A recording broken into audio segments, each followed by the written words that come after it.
Hello everyone, and welcome to the Goodwill Meditation Group Webinar for Wednesday, the 27th of October. Wherever you are, whatever time zone you're in, welcome. Today, I will be joined by Michael Galloway of New York and Mince van der Velde of Geneva. We will be reflecting on the regenerative power of imagination. And we'll also be sharing a brief preview of the upcoming World Goodwill seminar in each of the three centres, which is taking place on Saturday, the 6th of November, to which all of you are warmly invited.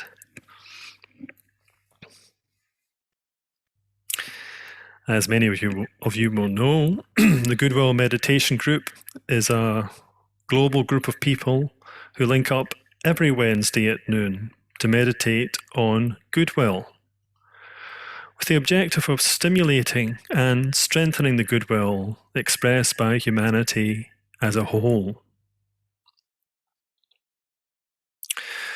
And this webinar meets on the last Wednesday of each month to provide an online space for individuals to gather and work together using the Goodwill meditation and to discuss the work of World Goodwill.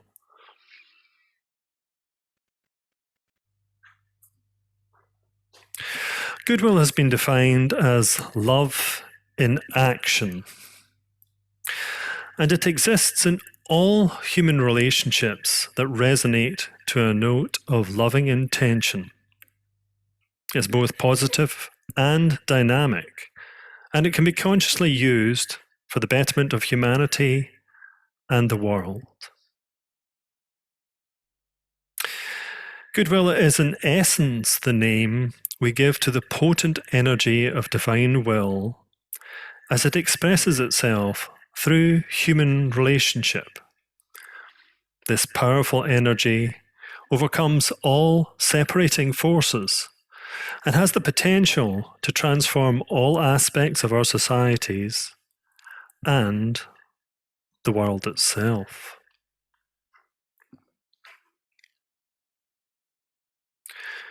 Goodwill redeems, it unifies, and it reveals the essential goodness underlying all outer forms.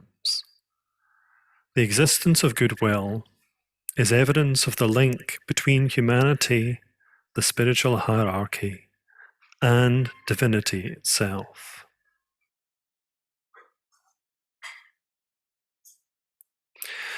Before we go further, let's pause for a brief moment of reflection, and then we will say together the Mantram of the new group of world servers, identifying this group and the wider group of all who are participating in this meditation with the new group by using the plural we in the final line.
May the power of the one life pour through the group of all true servers. May the love of the one soul characterize the lives of all who seek to aid the great ones. May we fulfill our part in the one work through self-forgetfulness, harmlessness, and right speech.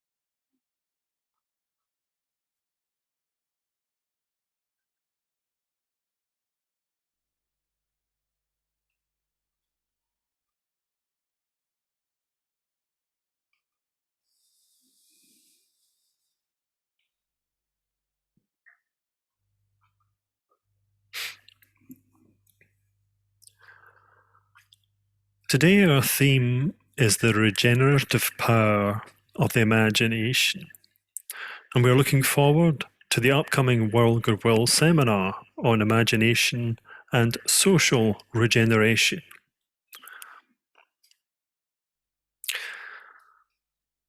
The imagination may sometimes be thought of as the preserve of artists and creatives.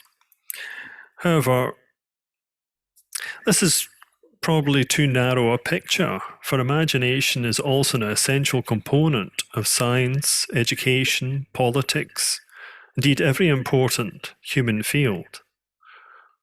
Of course, it can be applied narrowly for the benefit of the individual, but the esotericist recognizes its sovereign virtue as the instrument for receiving higher impressions from the intuition. These higher impressions, these visions of the plan, can inspire servers to work in group formation at regenerating right relationships of all kinds.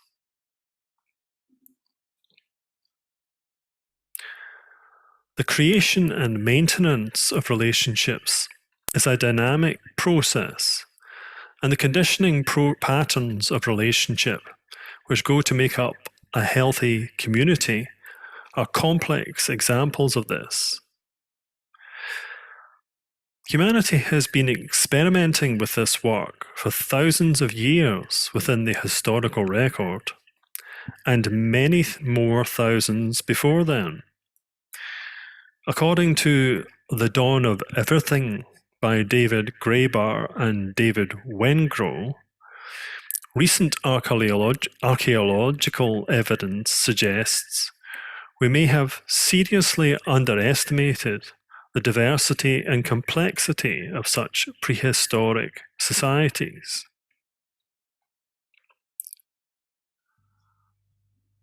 The detailed material conditions for these societies, for example, a much lower population density, may no longer exist.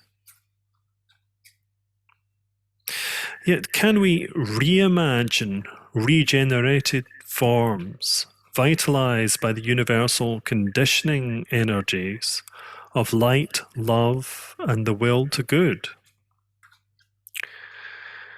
Maybe we have become stuck in a narrow imaginative rut, thinking that the structures of our current societies need only small tweaks, when what is really required is a more profound transformation, which revisits previous forms, this time elevated onto a higher turn of the evolutionary spiral. As one example of this, capitalism seems to be a rather imperfect tool for devising ways of sharing collective resources. Can we learn from past historical or prehistorical examples of ways to do this more effectively? The geopolitics of pandemics and climate change would seem to require this.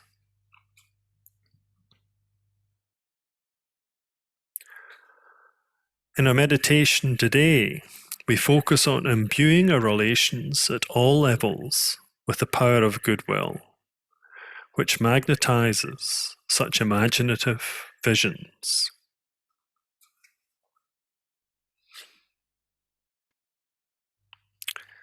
So now we're going to move into our meditation, which will be appearing on the screen.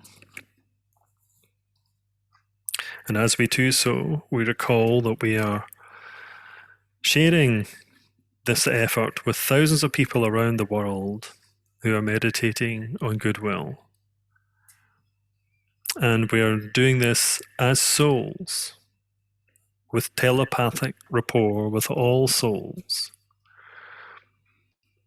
And this is not, in our meditation, it's not a passive, reflective form of devotion, but is a positive, creative use of the mind, actively linking inner and outer worlds.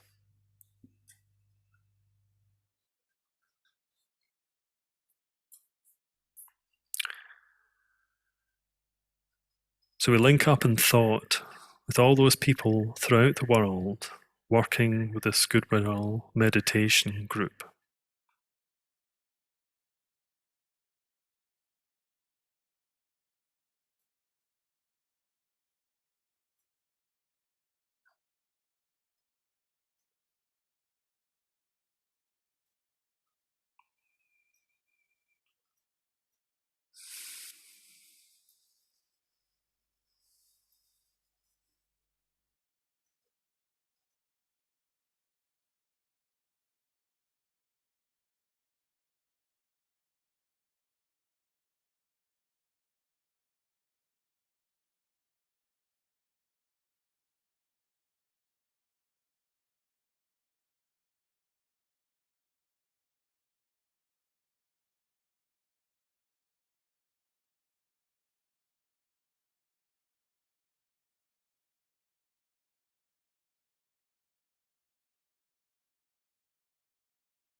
And now we reflect upon the universal fact of relationship.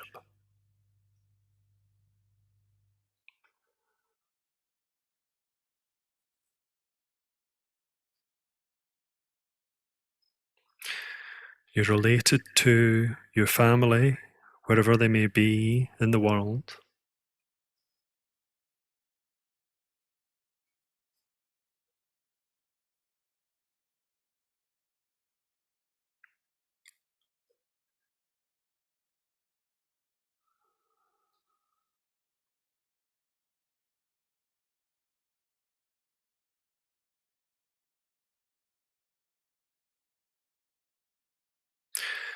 You're related to your community in which you live.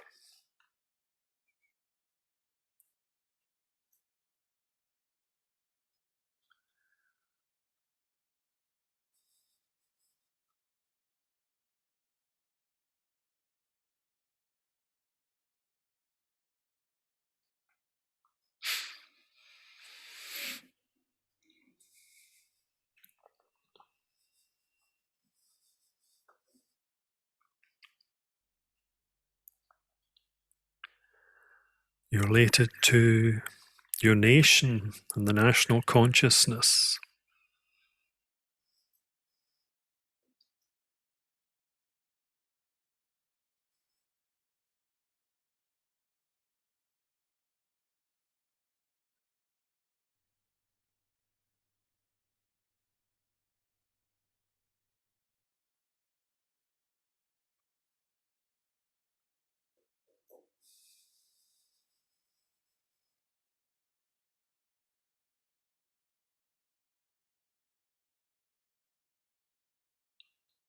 You're related to the world of nations.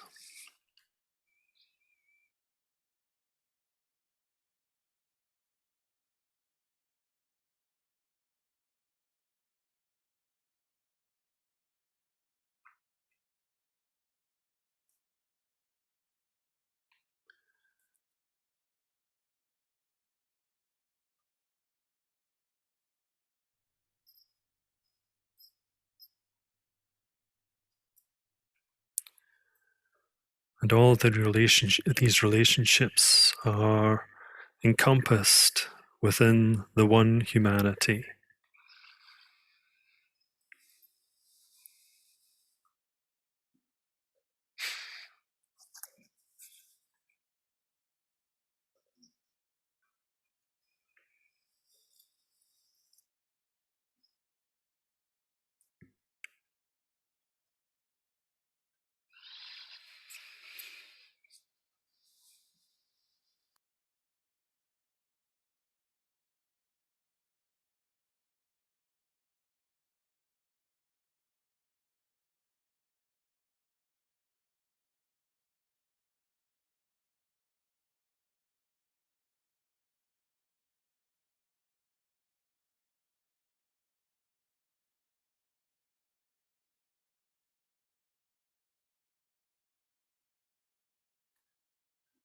And we use the Mantram of unification.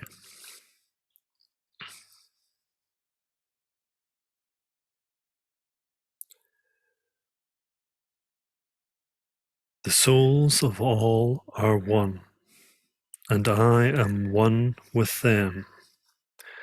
I seek to love, not hate. I seek to serve, and not exact due service. I seek to heal, not hurt. Let pain bring due reward of light and love.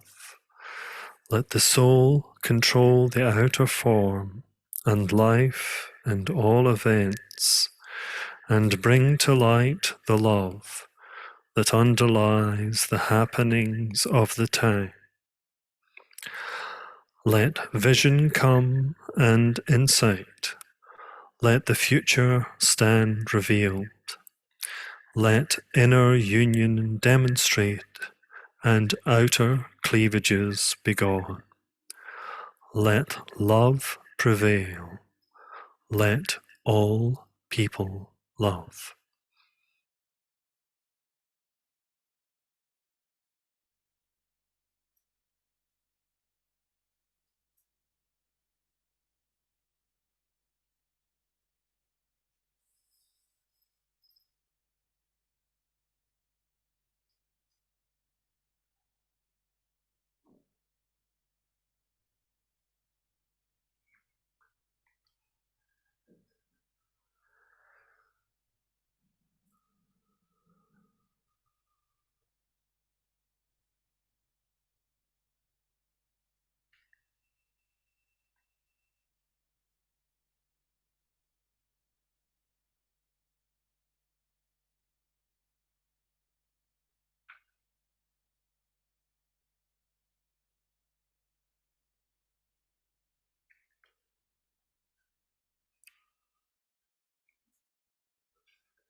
Reflect upon your own and humanity's relationship with all the beings who dwell in the higher realms of mind and heart. Honored by all the world's religions and spiritual groups, they are known as saints, rishis, bodhisattvas, and masters.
Imagine that you are standing together within the center of this spiritual hierarchy, immersed in the consciousness of the heart of love.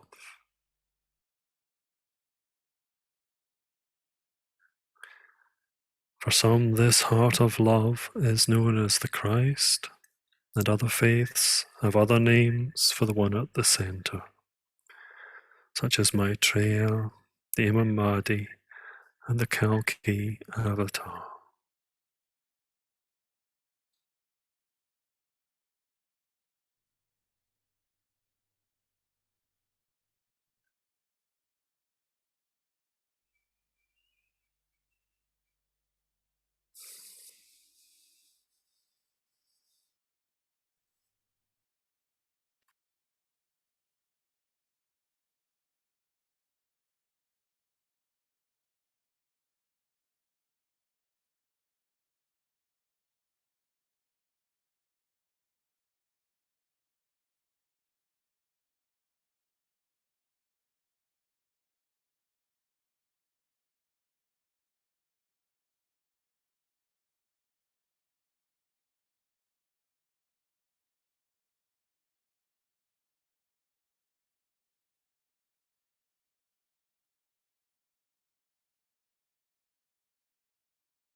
Maintaining that high point of immersive contact, let your thoughts reach out to include all members of the human family in whom the energy of goodwill is active.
Silently use the affirmation.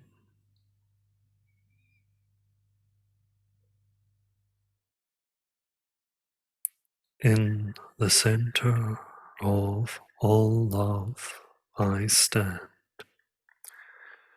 From that center, I, the soul, will outward move.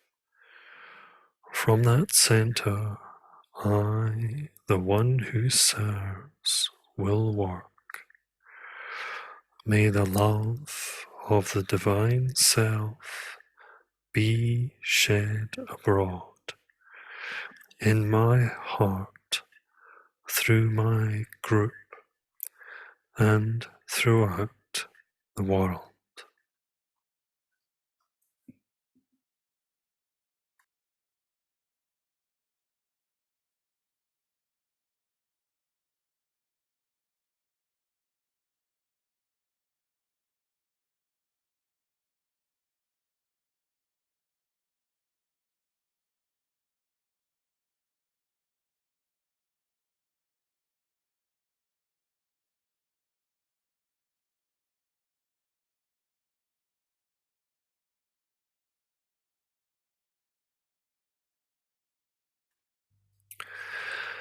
Visualize the energy of love flowing from the hierarchy through all people of goodwill and into the hearts and minds of the whole human family, infusing them with goodwill and creating loving and harmonious human relationships.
Meditate on ways of spreading goodwill, creating right human relationships, and restoring peace on earth.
Realize you are helping to build a channel between the spiritual hierarchy and humanity, through which the energy of goodwill may flow, uniting humanity, solving its problems, and healing all differences and cleavages.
Linked in thought with people of goodwill all over the world, we say together the great invocation: with deliberation and full commitment to its meaning,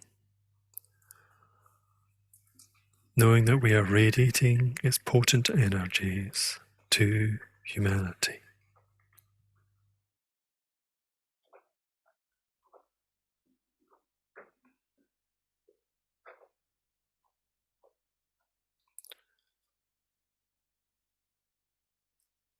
From the point of light within the mind of God, let light stream forth into human minds. Let light descend on earth. From the point of love within the heart of God, let love stream forth into human hearts. May the coming one return to earth.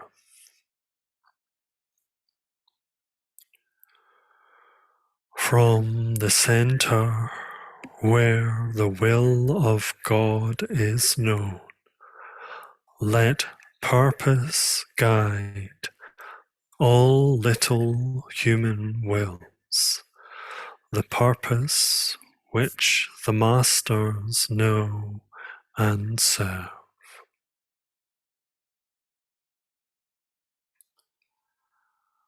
From the center which we call the human race, let the plan of love and light work out, and may it seal the door where evil dwells.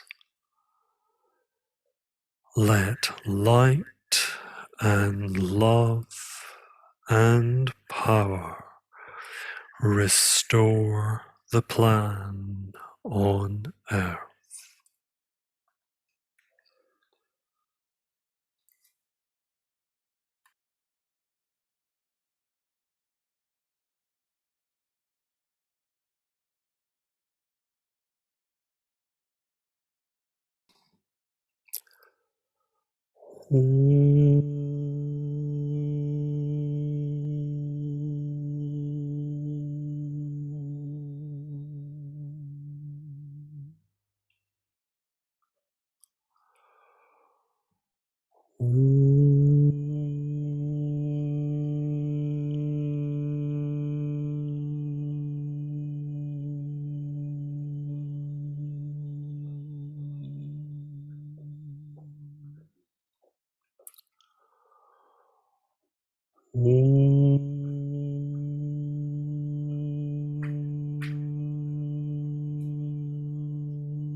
Okay, and it's time to hear from Michael.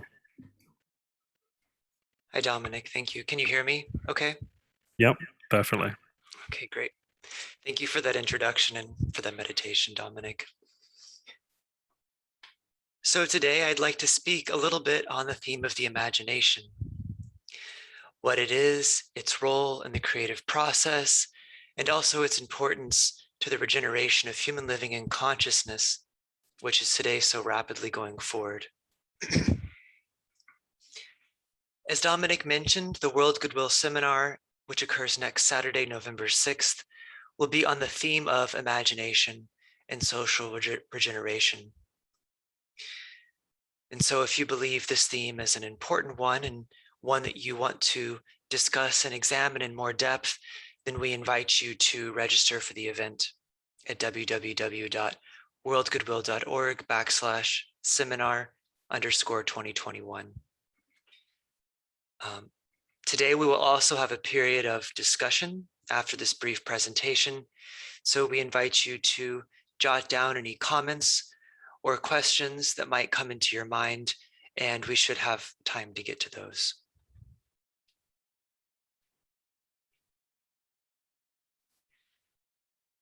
Merriam-Webster's dictionary defines the imagination as, quote, the act or power of forming a mental image of something not present to the senses or never before wholly perceived in reality. This definition highlights several things. One is that the imagination works within and from the realm of mind.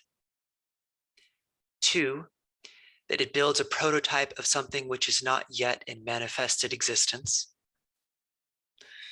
And three, that the imagination is the preeminent creative faculty for the human being. It is an act or power of forming.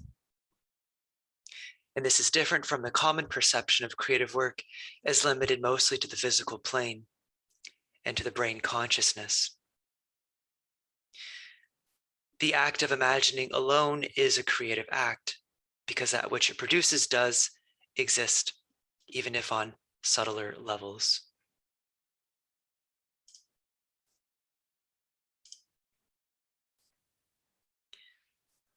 Though we can confidently say that the imagination works from the level of the mind, it is not exclusive to that realm. The imagination is an inherently bridging faculty. It connects the mind to the desired nature and links both of them to the brain. Rightly employed, the imagination bridges between some sensed ideal and its manifested reality. It perceives that which can and may be, and it forms into a clear image within the brain. It forms this image, and it also qualifies it with the color and the magnetism of desire in any of its many grades. The imagination is referred to in the ageless wisdom teachings as key to the exteriorization of the veiled splendor. And this highlights its relationship to the intuition. Imagination always precedes the intuition, and in many ways is its seed. While intuition is the direct grasp of truth, imagination is the ability to bring into one's mind and brain some combination of forms to express that truth. The employment of the imagination, when it is rightly directed, in time builds a bridge towards the soul, which holds the key to vision and the sight, which extends beyond all distortions of human thinking to the font of pure truth itself. Imagination, like any human faculty, can of course be employed towards a variety of ends. Rather than giving form to the latent spiritual nature of all things, that which is true, good, and beautiful, the imagination, when it is uncontrolled, it can perpetuate glamour, illusion, and all of that which is unreal, distorted, and strays from the truth. The right use of the imagination is dependent upon the intent of the one imagining. If one's consciousness is polarized in the soul, the self, the thinker, and the observer who knows itself as one with all souls, then that which one imagines will reflect that high state. If one's consciousness is dominated by the untamed lower nature, which does not distinguish between truth and glamour, and is therefore at the whim of any number of environing forces, then one's creative work will likewise err.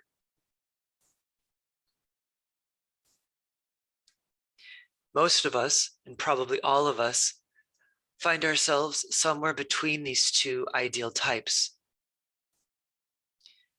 We probably therefore recognize that allowing the lower nature to have its way is the line of least resistance. attaining to the consciousness of the soul, requires the breaking of old habits.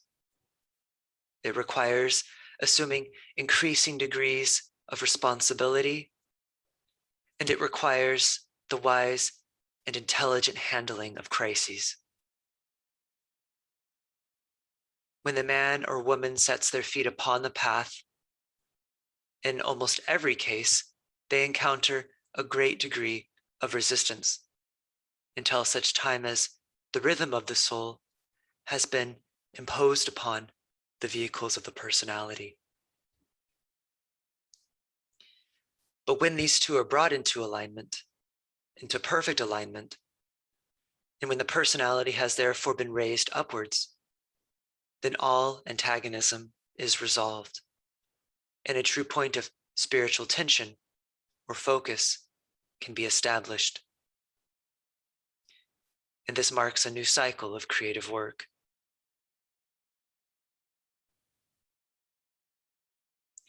The imagination is itself a powerful tool in bringing about this repolarization of the lower nature. Through the right direction of one's thoughts and a constant effort to hold the mind steady in the light, that which one sees, envisions, becomes a reality. We are therefore encouraged to act as if we have already achieved whatever state of harmlessness, compassion, right relationship, etc., that we strive to embody.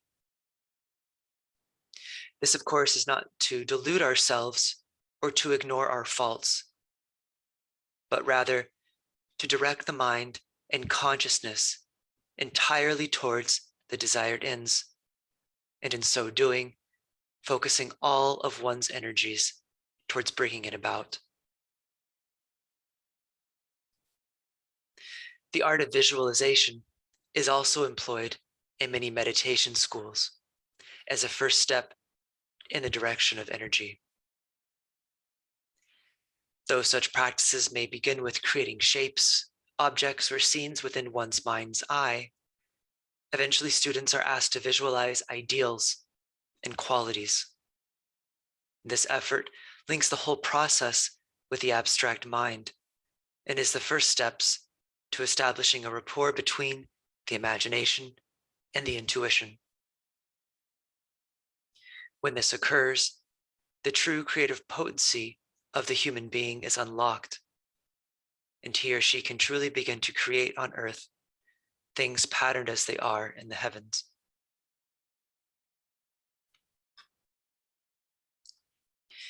Imagination is a way of transforming consciousness, both in an individual and a group sense.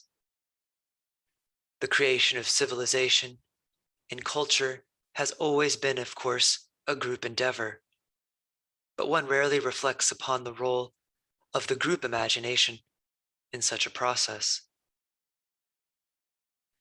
The production of culture, of course, occurs very gradually and over many generations by groups of people who often have diverging ideas about what is right and wrong, what is beautiful or offensive in their particular time and place. Today, the average human being is more intelligent than ever before in human history. And therefore, the diversity of human thought is also much more strong as well. Yet overshadowing all of this, there are certain fundamental ideals and values which are emerging despite this diversity. Goodwill, right relationship, freedom, responsibility are just some of the ideals that are today increasingly clear within the group mind, in the group imagination of humanity. And we can see, despite these ideals being present, there are, of course, different opinions about how they should work out. This is just part of the process of human evolution in a group sense. And as this is being brought about, it's important for us men and women of goodwill, to recognize the part that we have to play in aiding this new civilization or this new culture to work out. The imagination can be a way to liberate humanity from the chains of the past and to project it forward into the future. And this faculty of the imagination is one which is readily available to all of us.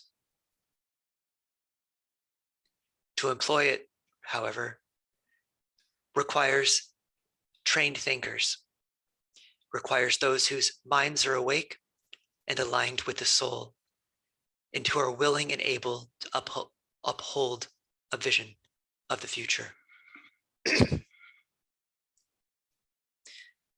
this intelligence must be added the will to project that which one imagines into outer manifestation, into one's environment, to one's profession, and into all of one's relationships. The will to serve must be active, and this service must be recognized as the natural result of soul contact, which occurs naturally when head and heart, soul and personality are aligned. When human need is perceived and one is able to meet that need, a great joy emerges and fills all of one's being. As we know, joy is the special prerogative of the soul, and in time, surely this special quality will also condition our culture and civilization in a degree perhaps unimaginable to us today. Or perhaps it is imaginable, and that's the point. So that's all I have to say. And so I'd like to invite Domminic, you can turn your video back on if you'd like, and we can take some comments from our participants, comments, or even questions if you have them, maybe questions you'd like to pose to the group.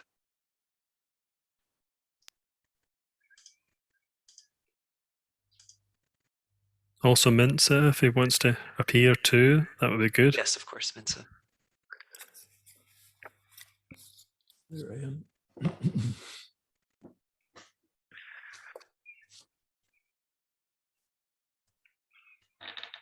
That was lovely. I just, one thing that just popped into my head, it was the notion that imagination is sanctified on behalf of the group. It becomes something that is for the group rather than for the individual. But it's also this transition to what is a group manifestation of that, a group manifestation of people imagining with this sanctified imagination. And I suppose you could say that our meetings, our seminars, are our attempts to do that. There are places where we're attempting to produce this kind of subjective work, and they can be very potent. And as a result, I see a comment from Heather Stitt. Do you want to speak, Heather, or shall I read it out? I mean, you could if you like. We should say, if you'd like to share audibly, you can just raise your hand by going to the reactions icon and clicking raise hand.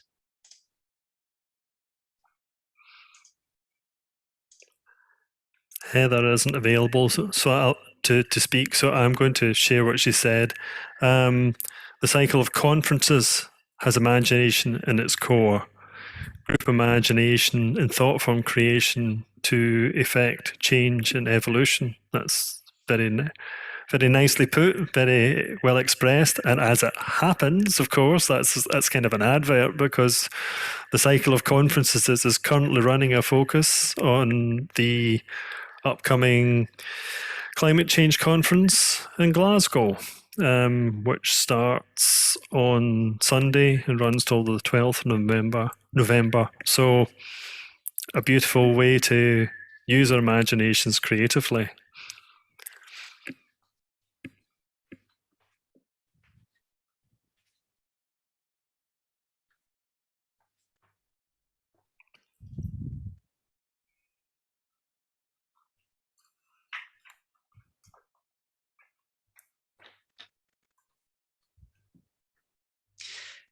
Yeah, I find it's actually pretty difficult to talk about the imagination because it's something that Isn't it?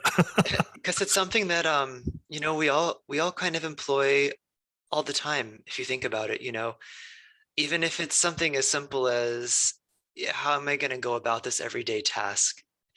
You know, you know, maybe we have some sort of habit the way we do it, but also you just even if you think of some idea to do something more efficiently, it sort of exists in your mind in a way that's you're sort of bridging between, okay, what do I need to do? What do I need to do? How can I do that? And you put it all together until it's some sort of like complete prototype and blueprint, and then you act upon it. And, you know, human beings do that all the time. And we're just sort of, I think, unaware of it. We think of imagination as limited to artists, creative artists. And of course, that's sort of outstanding example. But you know, it's really about cultivating the ability to do so consciously and to align with the soul and to really, therefore, like reflect on what can be, not just sort of to extend the limits of your imagination beyond what the normal, what seems like logical or what seems probable, to, you know, to really extend beyond what may be easily accessible to your mind or what's right in front of you. It's like, okay, well, for instance, this focus that the cycles of conferences is doing on the, what's it called, the COP26, I forget what that stands for. Conference of the Conference, Parties. yeah, Conference of the Parties. Yeah, it's for the biodiversity or for the climate change. Anyway, just for example, you know, we could think, okay, well, what's the next step for that? And that's important to see. Okay, well, could we see that coming about? Well, yes, of course, it's the next step. It's what we're striving towards. But we can also extend our imagination much further and say, okay, well, when the climate issue is solved, what sort of world will it bring about? You know, and that there's a vision of that that isn't really clear. You know, of course it's what we strive to do, but what is that actually going to look like, you know, when we can express like that vision, what kind of society that would be, what kind of qualities of consciousness would accompany that?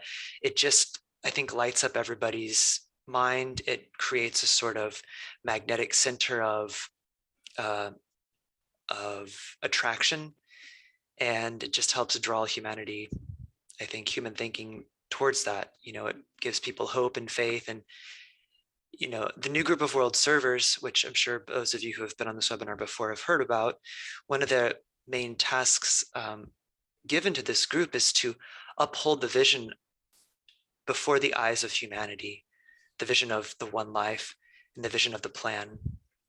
I think this is a really important function that the imagination can be applied towards, because that alone, like I said, it just gives hope and it gives direction, and direction is another name for the will.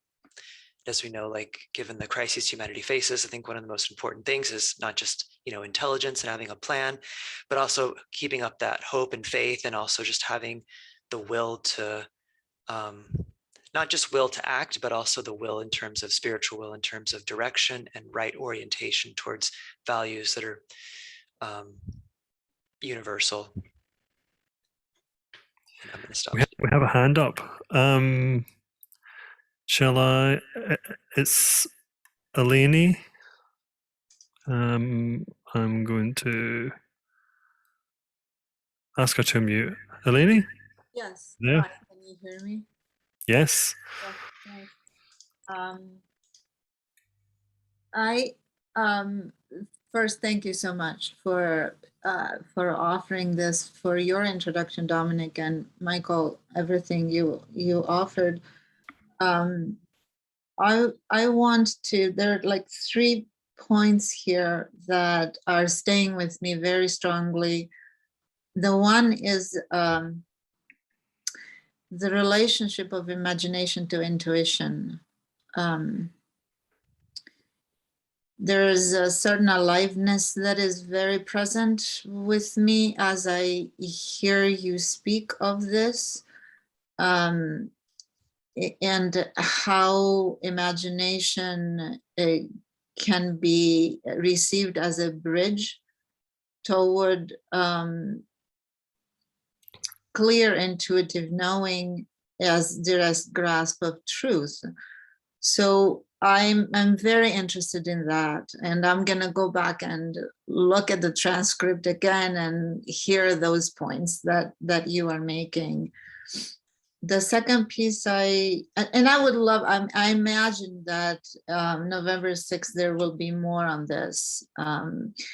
So the next piece is, I so appreciate you bringing in the other side of imagination, what you named, that can perpetuate glamour and being caught in that. And so in some other language, some depth psychological language, I mean, it would be really turning around and looking at the more shadow aspect of imagination, and how that can be co-opted, so to speak, by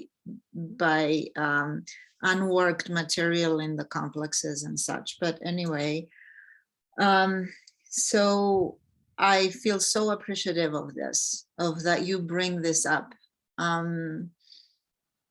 so that consciousness can be refined, that consciousness can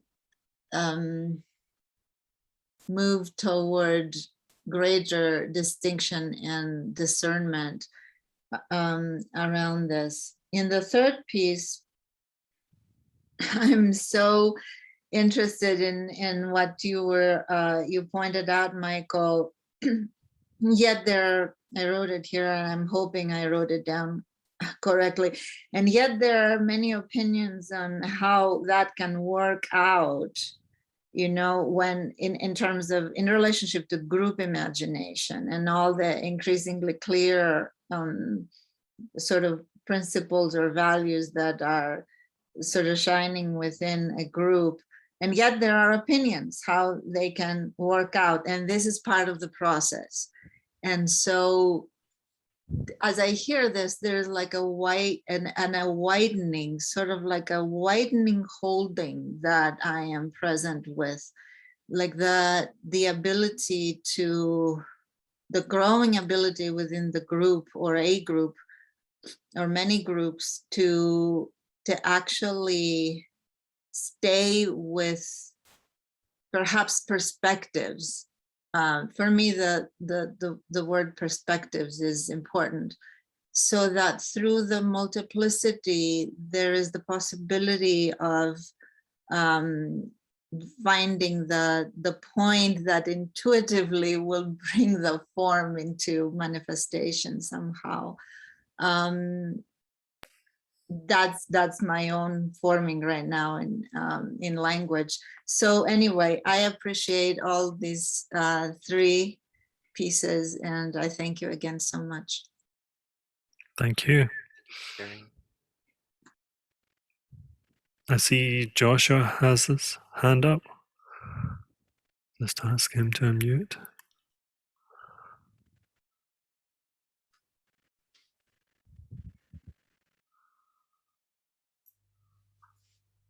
Joshua?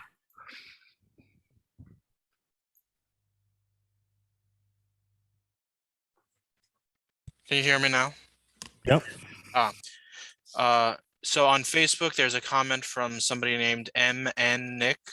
He says, throughout the history of thought, a good number of philosophers have highlighted imagination as more important than reason for human development and progress. Now, that's an interesting thought. It is indeed. I think I didn't mention it, but I was, when we were talking about science, I thought Einstein was a big promoter of imagination. He was, his thought experiments led to massive breakthroughs, and the same is true of a number of prominent quantum physicists. So yes, absolutely, imagination is a very important tool in every human field. There's a few comments in the chat.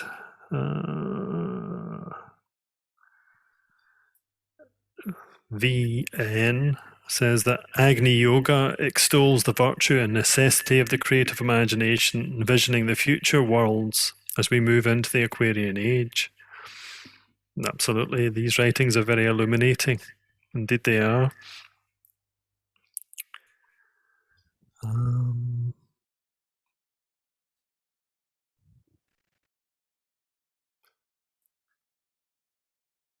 Some more messages. Educating children on the use of imagination. This is Violet sorry, I can't pronounce your last name, Philippowitz. Educating children on the use of imagination will assist them in alignment to higher intuitive impressions.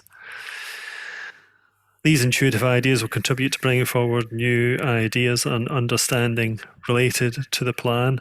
And that's the interesting point, because, of course, we tend to think of children as being very imaginative, certainly sort of fairly early on in their education. And I suppose it's really finding ways to not kill that out, actually, in some ways, because it can be, although obviously the education of the mind becomes important as one moves through the educative process. I think it's important to find ways to continue to nurture imagination, and maybe that's somewhere that education itself needs to reform a little.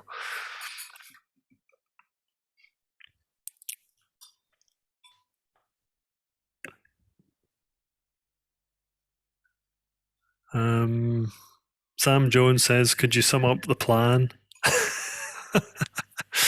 Any takers on that one? Maybe he just means the concept of the plan, not its content. I think so, hopefully. So how would you sum up then, Michael? Well, when we refer to so that's the sort of, we understand it in terms of the ageless wisdom, the plan, but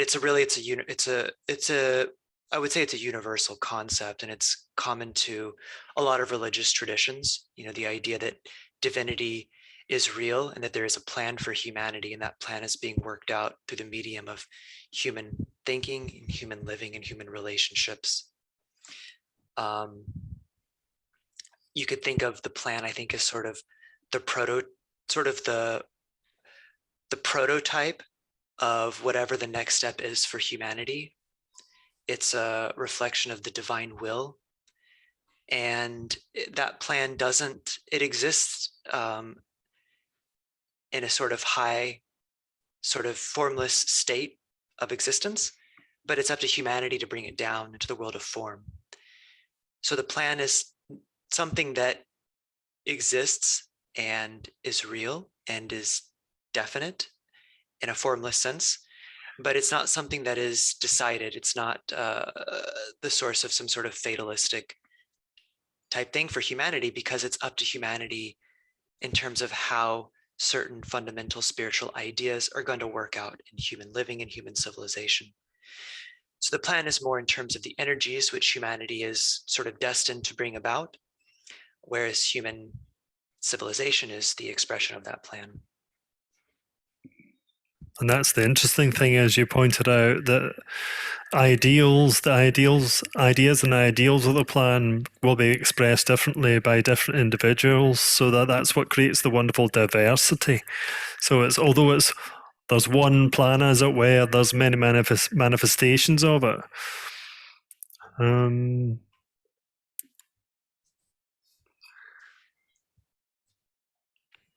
Vincent, do you have any thoughts, or do you want to say anything at this point? Well, I just want to pick up one phrase of the talk of Michael, who thought that it was not easy to talk about visualization, but I think he did very well. You say imagination is a way of transforming consciousness in both an individual and the group sense. And that picks up with, then I come back to the World Goodwill Seminar in Geneva, where we will have a speaker, which is Kosha Joubert, and she will talk about collective trauma and social regeneration. This is specifically where you see that we can scale the imagination either to an individual or to a group or even to a collective. And I think it's very interesting. And I will just highlight a little bit what we are going to do in Geneva. We start at 10 o'clock European time. So for those in the US, you really have to get up early. That's 5 in the morning. But we do have two good speakers. One is, as I said, Kosha Joubert. She is from the Pocket Project, and they are specializing in collective trauma healing. She is a branch of Thomas Hübel, who has a bigger organization which is specialized in it. It is a very timely topic. And Kosha, she was supposed to speak last year at our webinar, our seminar, World Goodwill Seminar, but then she had an accident just the day before, so she couldn't. And we hope that this time she will be there to give her talk, and we're really looking forward to it. She will speak in English, by the way. Our second speaker in Geneva will be Felix Toran. He will speak about creativity and individual vision for social regeneration. He, in contrast to Kosha, who is talking about collective, Felix is more a specialist in individual development through consciousness training, meditation, and things like that. He is a scientist. He is working at the European Space Agency. I will shorten my introduction on that. Just a final thing. Kosha speaks English. Felix will speak in Spanish. But don't worry, all our talks, meditation, and discussion can be followed in 7 languages: English, French, Spanish, Italian, German, Dutch, and Russian. And all language packs will be available for download next to the real-time translation and interpretation that will be there. There will be group discussions in your own language. So we are looking forward to seeing you next Saturday in Geneva for the early birds. But for those in Europe, we have the privilege that we can participate in 3 seminars, first Geneva and then London, which probably Domminic will now introduce, and then we can go to New York. Domminic. Brilliant segue there. well done. In London, just to say what we are going to be doing, we have 2 parts, as it were. In the first part of the seminar, we're looking at contributions from Joseph Murphy and Richmond Musawoya. They're both involved in local community initiatives, but they have a wider international dimension. So they're quite practically grounded. Joseph is the founder of 2 small grassroots organizations, the Good Grace Foundation, which supports education, housing, work and rehabilitation through practical application of sustainable land projects. And he's also involved with GraceWorks, which is a permaculture project based in Leicester. So he'll be sharing his thoughts on grace, which is a beautiful concept. It's a beautiful, very spiritual concept, and how grace gets manifested in these very practical ways. So that'll be interesting. And Richmond is a student of the Ageless Wisdom who's actively serving humanity as an economic empowerment specialist in Malawi. So amongst other things, Richmond has worked with improving trade linkages. So connections, linkages, bridges between refugees and hosts locally and nationally. And he's linked locally made products to international markets. and to benefit over 51,000 refugees and host communities. So there's some very practical, grounded stuff. And then in the second part, there'll be a dialogue with Daniel Christian Wall, the author of Designing Regenerative Cultures. And we hope to explore in that dialogue the meaning of bioregional consciousness. What does that mean? And the role of the imagination in developing this, and how that can connect to serve us within our communities. And we may also consider, if we have time, why there's a growing shift away from the concept of sustainability to that of regeneration. So practical projects and also a more kind of theoretical or subjective reflection on changing consciousness in London. And on to New York. Michael. So thanks, Dominic. The New York seminar will open with a few brief talks by World Goodwill, which will apply an ageless wisdom perspective to the theme, which again is imagination and social regeneration. Specifically, a deeper understanding of the relationship between imagination and intuition and the role that they have to play in regenerating the world and bringing about that sort of spirit of companionship, which we all recognize is very important today. We'll also have a visualization related to the theme, and that will be followed by two speakers. The first will be Leah Walker, who will speak about biography work. Biography work is a method of practical self-reflection and exploration, which is based on the work of Rudolf Steiner. And she is going to speak about this work, her experience with it, and then lead us through an exercise or two, which we will do in small groups, and to give all the participants a practical experience of the transformative nature of this work. We will also have May East speaking as well. She will draw on her work from a variety of fields. She has extensive experience in sustainability education and in urban ecology.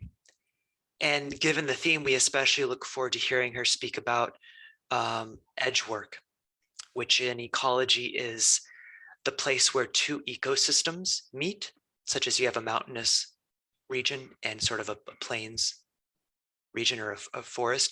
And it's the place where these two ecosystems meet is the place of greatest diversity, growth, and regeneration. So we look forward to hearing her speak about that. We will have simultaneous translation in Spanish, and all talks will be given in English for the New York seminar. Well, all I can say is if you don't want to come to the seminar after those adverts, I don't know what's wrong with you. And actually, Daniel Christian Wall, who I mentioned, he has quite a close connection of working with May East in the past through the Global Eco Village Network. So there's quite a strong thread running through those two connected people. I think we're probably it's time to round up, isn't it? Because it's well past there now. But hopefully you have taken something from our meanderings on the topic of imagination, and also hopefully we will see you again next Saturday, 6th of November, where you'll hear all this exciting stuff, and your imaginations will be further stimulated, and we can join in a group imaginative project.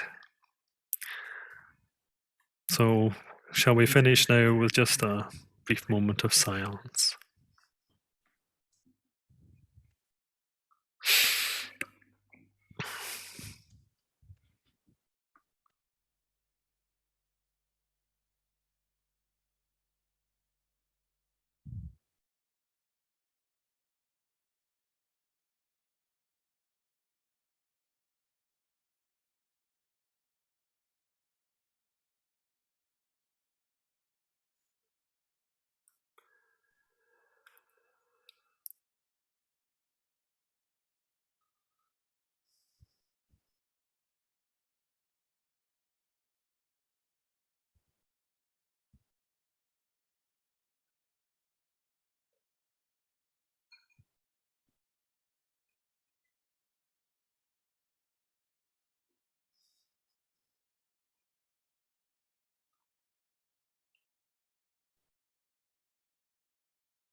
Thank you again, and good day, good evening.